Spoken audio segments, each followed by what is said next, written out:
करिए करिए केना ब्लॉगिंग स्टार्ट कर ब्लॉगिंग कर रहल छी अहाँ अपने से करियो ना। नमस्कार प्रणाम अहाँ सबके देखियो यहाँ जे छै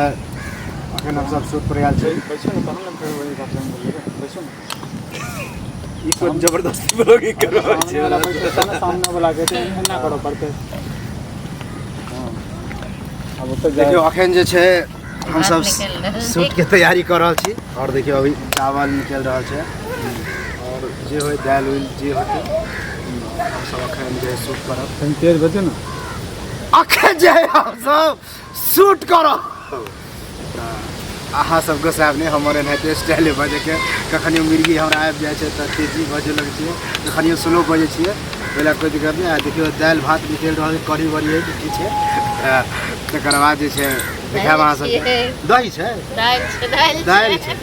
देखो अजीब दाल अते घटायल छै जे पता है नहीं चले होटल होटल ले छै कुकर गार गार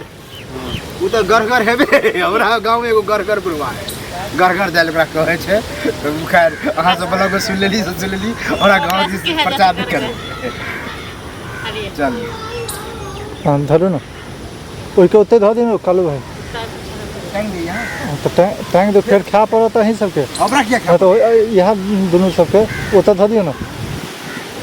खाली कुकुर में खावे भागत चलिए करी चालू करे कर लाओ चालू करो किछ और कहबे नहीं अब गोरो लगबे अब शूट पर हमरा शूट के गोरो लगबे हां गोर गोर लगबे ये तो गोर लागे अब याद कर देल के त वहां गोर लागे रे गाड़ी में जहां गोर लगबे गोर ने एक गोर लगबे हमने मन लाग लेली कोनो बात नहीं।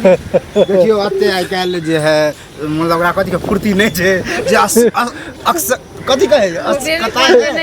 जे मतलब एना नहीं कह सके कहीं एना लाग लेलिए त इएह छै आइ काल के गाड़ी से साफ कर छै हम सब टीम जे छै स्टार्ट करै छै जय मिथिला जय मैथिली जय किशोर।